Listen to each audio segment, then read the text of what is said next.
Welcome everybody who is visiting us on Novakast. This is Rob, and this is episode 1 of Anime Time.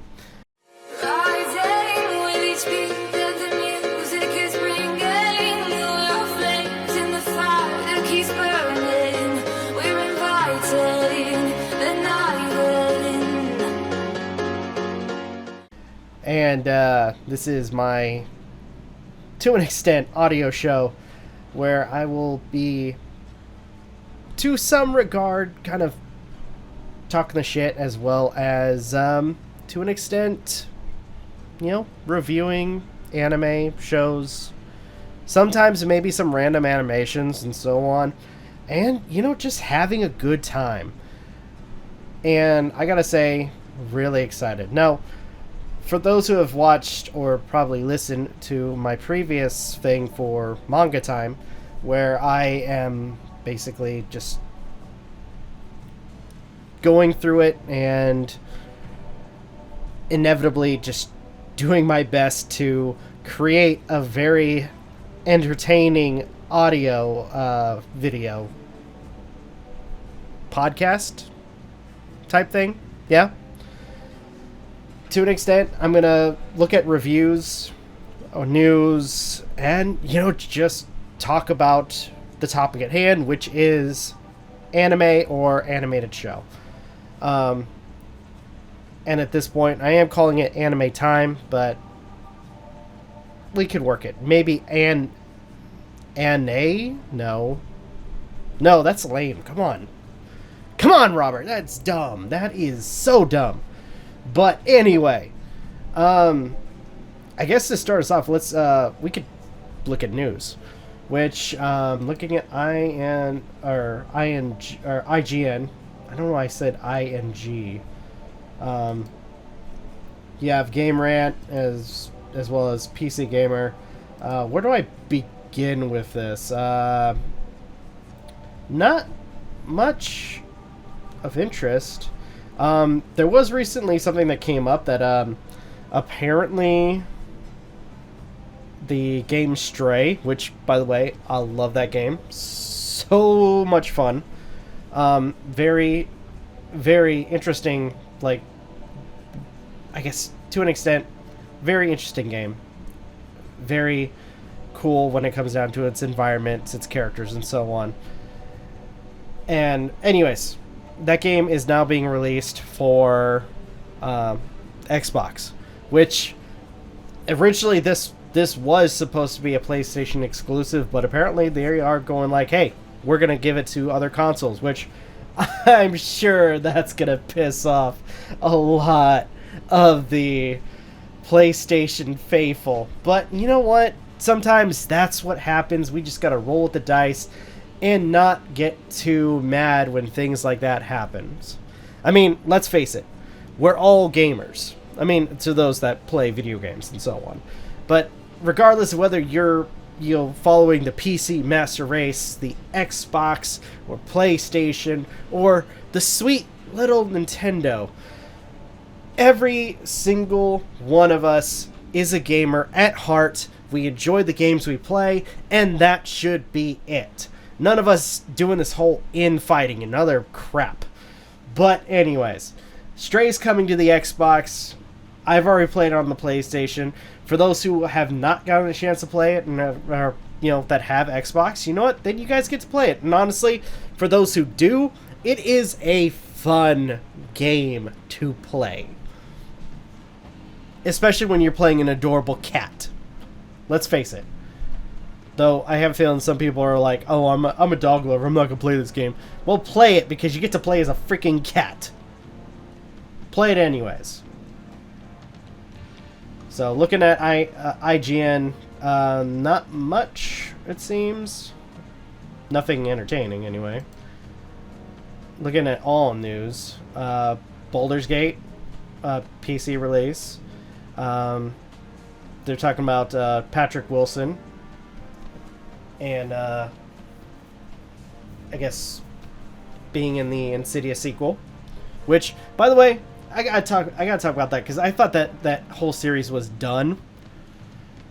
And apparently they're making a sequel to Insidious, which I think it was like they're finally discussing the Red Door, it seems like, and what's behind it.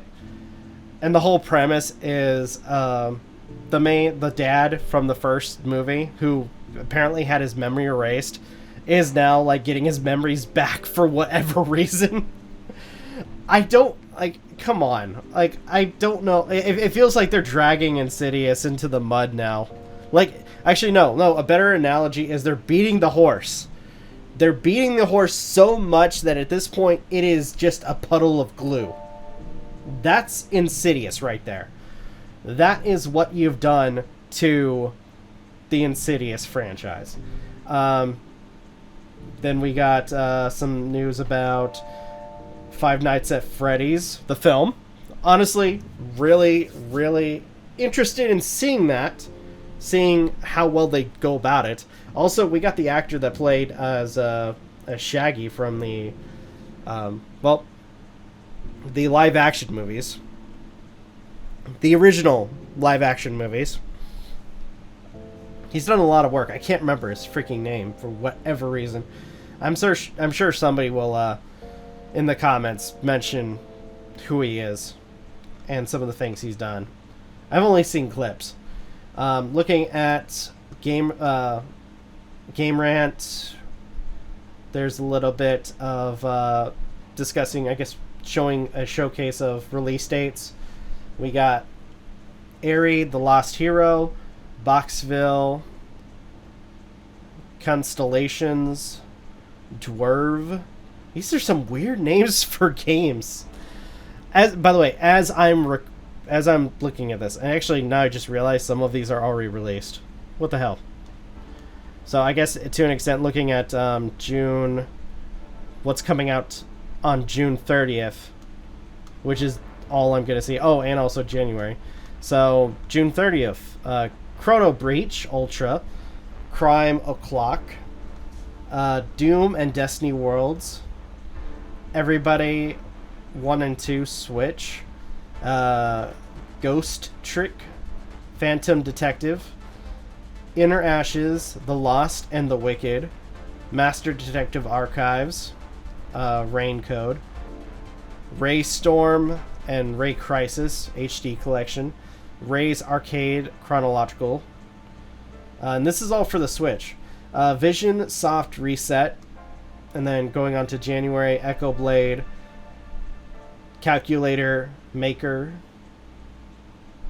Gimmick, Mountain Climb Diver, Necrosmith, Richman 4, Settlement Deathloop, Full Quiet, The Legend of Heroes Trains into Revere, Superbox Delivery, Tad the Lost Explorer, Rain World Downpour, Oxenfree 2, Lost Signals, Altier Marie Remake, Manic Mechanics, Toho New World, Udo, Lisa Definitive Edition, Lisa the Joyful Definitive Edition, Lisa the Painful Definitive Edition. I like some of these. Some of these titles are weird, and some of them are actually really cool. Agriculture for PC, PlayStation 5, PlayStation 4, Switch, and Xbox. Cramped Room of Death, Unidentified Falling Objects, Cross Tales, Frike and Drake, Might and Magic, Nobunaga's Ambition, Sailing Era, Pikmin 4, which I'm sure a lot of people are excited for, Mr. Run and Jump, Double Dragon Guided, Koa and the Five Pirates of Mora, Radiant Tale, Disney Illusion Island, Rise of the Triad, and Venba. So, those are some of the titles that are coming out next month as I record this. That is for January, by the way. So, all in all, I might check look at some of those and maybe secondhand watch on YouTube, or check them out on myself. See how much they cost. But anyway, so now that I've kind of looked at news, actually I just realized we had one other, but we need to get to the main course of this particular audio thing. That of course being the review. Now, if you guys have seen the title, some of you are probably wondering, why are you doing a review of this when it's not anime? Well, like I said before, even though I call it anime time, sometimes I might give recognition to other shows that are animated. I want the main focus to be on anime, but sometimes if I want to give something a little bit of credit, then I'm going to give it credit. So, this of course is talking about the first season of this particular show. Not the second season, because as I'm recording that is still ongoing. So, anyway, HELLUVA released on YouTube by the creator VizzyPop and her crew and Spindle Horse. Now, when I first came across this was after the release of the Has-Been Hotel pilot. Now, by the way, for those who don't know who VizzyPop is a talented, very, very talented animator who I don't know how to describe her content. I think to an extent it's very cartoonish, very elegant, and very, very colorful. With a lot of her, if you look at a lot of her prior works, I guess if anything, her practice animations, a lot of it involves playing some particular scores or music or copyright music, and to a degree having like different scenarios set up for like particular characters. And all in all, like each sort of practice that she's created and released on YouTube is very impressive and shows how much talent this individual has. As well as we've progressed through this show itself, it's, again, very, very impressive with a lot of the work that they have put into it. Even so far as to getting very popular voices and actors to partake into some of the episodes. But anyways, this show was kind of a follow-up after Has-Been Hotel, which was also a follow-up to her. If I get any of the information wrong, please let me know. But there was a prior project before these two, which was Zoophobia, which, by the way, I have read the comic, and to an extent, with what I've seen, I don't know if she quit creating it, but to a degree, it was a fun read. Especially with some of the artwork. It looks nice. I'm a sucker for art, and it just looks really freaking nice. And the stories that are being told from Zoophobia, which by the way did get an animated feature, a very musical production animated feature, I might add. I think it was called Bad Luck Charlie, but either way, it involved one of the characters who has been cursed with constant bad luck. Is actually not even bad luck. He can't die. So, anyways, it's a good piece of work. Now, talking about not Has-Been Hotel. That's not the show we're talking about. That's actually going to be coming out pretty soon, apparently. But HELLUVA. I was introduced to this after the fact that Has-Been Hotel was released. both a pilot for Hazbin Hotel as well as Hello Boss soon after it came out. I watched it and I was very intrigued. With this pilot kind of setting up the main cast, which being the leader and boss, Blitz or Blitzo, with, I guess if anything, Blitzo, with the O being silent, which is something that is continuously mentioned, to Moxie, who is played by Richard Horvitz, you know, from Billy and Mandy or Invader Zim fame. Also Angry Beavers, for those who are old enough and know what that show is. But all in all, you know, great voice actor. To Millie, as well as Luna, the Hellhound, each having their own quirks, and then also being introduced to Stolas, who is, I guess, kind of like the, I don't want to say boss, more so an individual that has to be, that our characters have to contend with on and off. But anyways, the main premise is they're all imps in hell that have been, to an extent, have given access to a book that allows them to go onto the immortal plane.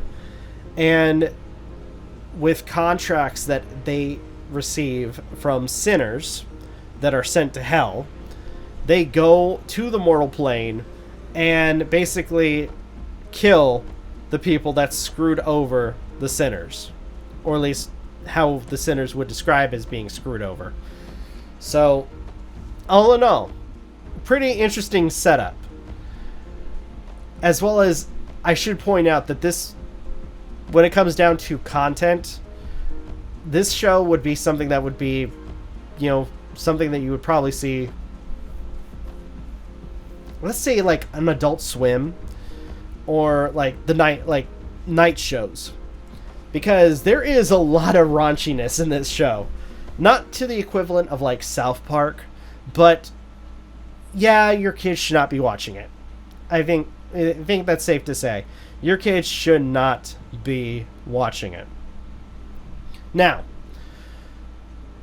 this particular episode, or at least this particular season, after the pilot, is comprised of 8 episodes. Episode 8 being released soon, a little bit after a few of the episodes of season 2 came out, due to legal reasons. But in regards to like the episode being released, a lot of people were impressed, especially when, you know, musician Kesha was involved in this project for episode 8. And honestly, a very good and interesting send-off to the first season. But all in all, each episode itself is episodic. I would say, to an extent, the only 2 that would probably have a continuing story would have been, well, I don't want to say episodes 7 and 8, but they do kind of follow after each other, so to speak. But anyways, each episode is somewhat episodic, with our characters kind of dealing with certain situations, dealing with targets, and so on. To like the first episode where they have to kill a cheating bimbo who's part of a family of cannibals, to winning a bet with a succubus ex-girlfriend, to trying to prevent Stolas, the again, individual that the characters have to contend with, from being kidnapped and or killed, and to an extent having very trippy moments involving truth serum. I don't want to talk about too much, and all I gotta say is, and I think I should, you know, kind of state that if you are of age, watch it. It is a very, very interesting piece of media. And to everybody involved with VisiPop, with Spindlehorse, and everything involving this show, I gotta give my high praises. I mean, on and off, I mean, when I'm looking at the internet or looking on YouTube, I see the episodes, and they're doing well. A lot of people like them. I will admit that some people look at some of the character designs that VisiPop has created for certain, I would say, certain characters in biblical text, and to an extent are, I think, for the lack of a better word, salty with her designs. Like, I think recently, looking at the internet as well as like social media segments like Twitter, a lot of people were being somewhat irrational towards the character for episode 8, that being B, who to an extent is not, who by the way is the sin of gluttony, and a lot of people were upset that she wasn't overweight, which I think I've mentioned in my reaction that I give props to a lot of people discussing this and kind of having a conversation about this, that to an extent, gluttony does not mean overweight. And, you know, the main thing about gluttony is overindulging. That means overindulging in like food, drink, or a variety of other things that you have a part of your life. So the character itself, like especially B, who by the way, again, is voiced by Kesha, is creative. And in its own way, I know some people will probably look at me and it's like, you're wrong. You got to realize that too, that this is a work created by somebody, and they are expressing themselves. Not everything is going to be in your line of thinking, if that makes any sense. So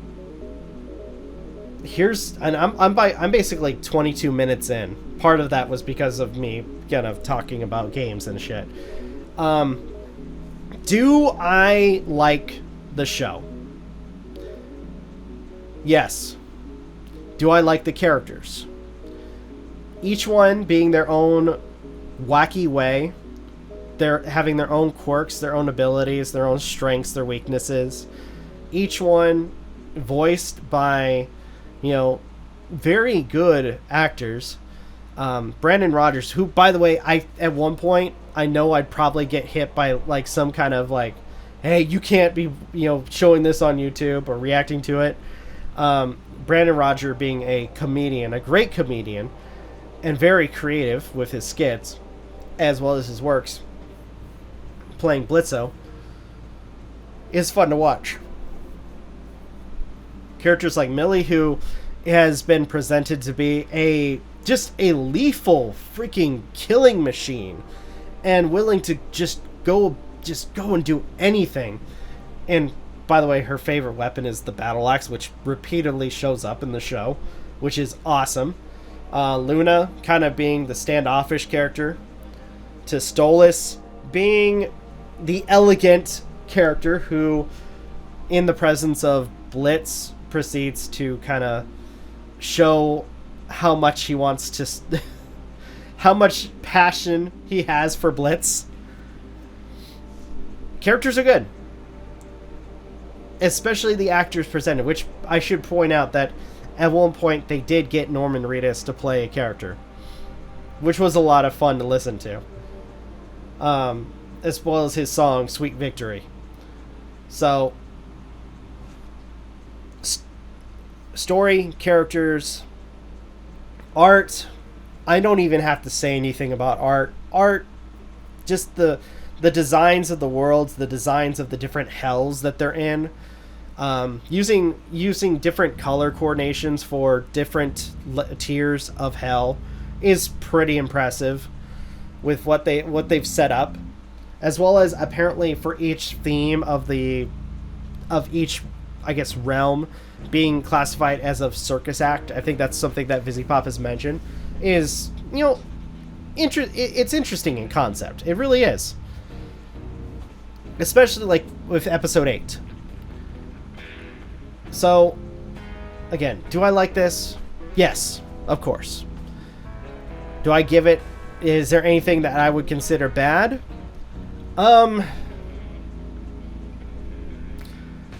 Thinking about it and actually, discussing this, I haven't really thought of anything that would be kind of bad.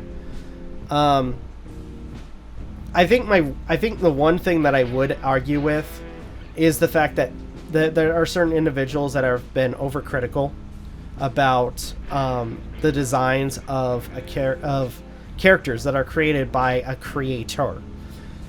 And something I've realized, especially with recent years, is that you have individuals who attempt to attack the artist and try to push ideals onto the artist itself or at least for them to create the art that individual wants, which is something that should not be happening. If you're an artist, you should be allowed to freely create what you want to create, not have others tell you what to do.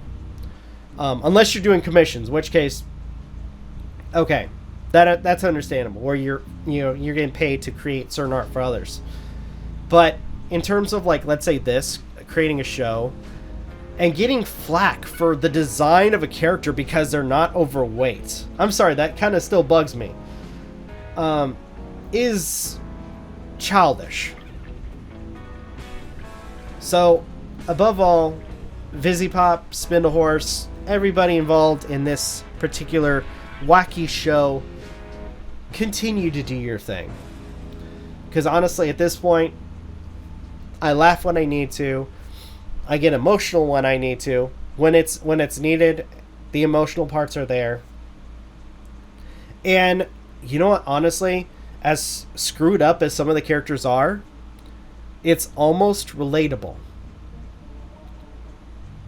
In terms of some of the characters that are present. Not like with the fact that, oh, you want to go kill people, because, that's what the characters do. No, I'm talking about with the emotional parts. Like, some kind of the sub-content, or some of the sub-themes that are in the show. Discussing, relationships and, just things that, when you're trying to deal with certain obstacles or issues, how do you go about dealing with them? So, I've talked enough about this show. I've as I talk about it more, there's more things I want to discuss and talk about and kind of applaud it for. All in all, great show.